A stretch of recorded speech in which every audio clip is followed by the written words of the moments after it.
Sveiki, mīļie! Esmu klāt ar nākamo kosmisko likumu.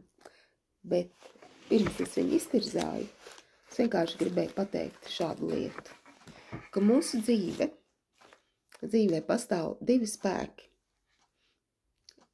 Tas ir pirmais, tas ir kosmiskais spēks, kosmosa spēks. Tas nosaka pilnīgi visu dzīvības, planētu gaitu, pilnīgi visu mūsu dzīvi. Un otrs spēks ir tas, kas ir tevī. Un ja tu esi saskaņā ar šiem te kosmiskiem likumiem, un ja tu apzinies savu spēku, tad tu arī vari veidot savu dzīvi atbilstoši šiem te harmoniskajiem, sakārtojošajiem likumiem. Tu esi kosmosa daļa, tāpēc kosmosa spēks mājo tevī, jo tu esi savienots ar kosmosu, tas savādāk nevar būt. Bet ļoti daudz cilvēku vienkārši to neapzinās un to noliedz, un līdz ar to viņi noliedz arī paši sevi. Un kosmosa spēka pamatā ir šī te kosmosa kārtība. Protams, mēs varam runāt par reliģijām, mēs varam runāt par dažādiem svētajiem rakstiem, jā, bet ideja ir tā pati. Un lūk, ritma likums. Viņš no vienas puses ir ļoti vienkāršs, bet no otras puses nemaz tik vienkārši tas nav. Ritms pastāv pilnīgi visur. Mēs elpojam, mēs ieelpojam, mēs izelpojam. Mums ir gada laiki, jā. Ir ziema, vasara, rudens. Pilnīgi viss sirds sit savā ritmā. Mēs jūtam pulsu, jā. Visu orgānu darbība notiek ritmiski. Visi šie cikli, jā, piemēram, numeroloģijā, jā, cikli, kas atkārtojas ar apbrīnojumu precizitāti un enerģijas, kas mainās šo ciklu iespaidā. Tātad ritmiskums ir visu laiku šis te ritma likums, bet ļoti daudz cilvēku neapzinās to, ka mums katram pašam ir savs ritms. Mums viņš būtu jāizprot un būtu jādzīvo saskaņā ar to, bet mūsdienu sabiedrībā, jā, pie šiem noteikumiem, pie šīs dzīves, kurā mēs dzīvojam, mēs, diemžēl, savu ritmu, ne visi varam atļauties atrast. Jā, daudzi par to pat nepadomā. Tātad šī te sajūta man viņa pašai personīgi atnāca, tad, kad es sāku zīmēt viedi kārtu, un tur arī ir ritma likums, un tad es sāku mazliet vairāk tā domāt par to, un sāku pamazām sakārtot savu dzīvi un darīt tā kā mans ķermenis to prasa. Jā, celties tad, kad es gribu piecelties no rīta un iet gulēt vakarā, tad, kad man nāk miegs, un nevis sevi spiest un likt kaut kādos rāmjos. Un tad arī, tad, kad tie bioritmi izlīdzinās, tad arī ir daudz vairāk spēka un pilnīgi cits enerģijas pieplūdums.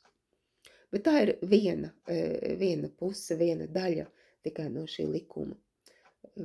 Vajadzētu saprast to, ka viss iet tā kā tāda svārstiņa kustība no labās uz kreiso pusi, un tad viņš tur apstājās un iet atpakaļ.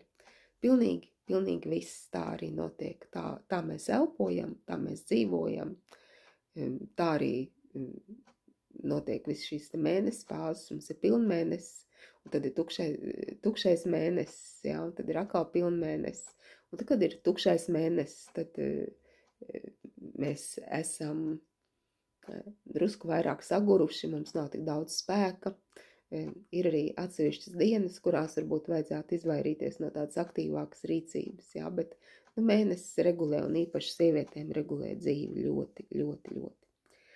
Un par to arī vajadzētu padomāt, domājot par ritma likumu, jā, varbūt kā vajadzētu iemācīties, lai šis spēks, lai šis kosmosa spēks, lai viņš mūs nes uz priekšu, nevis, ka mēs ar viņu cīnamies, jā, un tā spītīgi mēģinam paši kaut ko izveidot, jā, varētu tā atļaut, lai šī enerģija mūs nes tur, kur mums ir jāaiziet.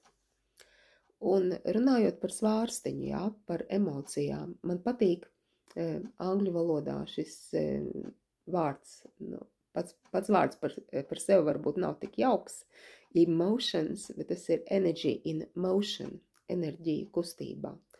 Un nekas nav nepastāvīgāks kā mūsu sajūtas, bet arī mūsu sajūtas ir tās, kas mums visvairāk sagandē dzīvi, jo mums ir slikts garastāvoklis un sajūtas ir negatīvas, jā, tad mums liekas, ka visa pasaule iet vienkārši bojā, jā, bet toties, kad mēs esam laimīgi, tad viss ir ļoti labi.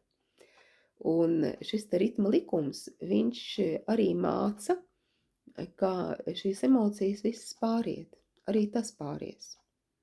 Jā, tas svārstiņš ir tagad tajā punktā, kur tev liekas, ka visa dzīve ir viena vienīga katastrofa, jā, un pēc tam viņš atkal iet atpakaļ. Un ja mums ir šī apziņa, ka viss notiek viļņveidīgi cilvēku attiecībās, jā, ka notiek visu laiku ir pārmaiņas, jā, ka mēs nebūsim visu laiku tajā negatīvajā punktā, ka šis te ritmiskums, viņš vienkārši būs, un jāiemācās ar to sadzīvot.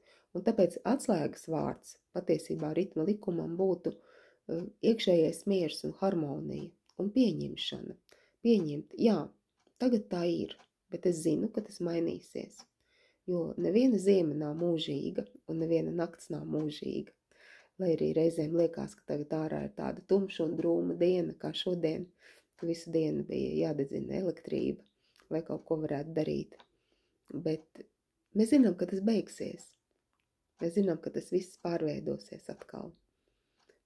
Un ja mēs varam sevi sagatavot un šīs te emocijas nokontrolēt, tad tā rezultātā mēs sev pievākam daudz pozitīvākas lietas, jo šis jau nav vienīgais kosmiskais likums. Jā? Ir vēl arī pievilkšanās likums, ir spoguļu likums. Un padomāsim par to, kādu dzīvi, kādu realitāti mēs veidojam. Un atcerieties to, ka jums katram ir savs unikālais ritms. Un es novēlu, ka jūs varētu dzīvot saskaņā ar to. Lai ir jauka diena visiem!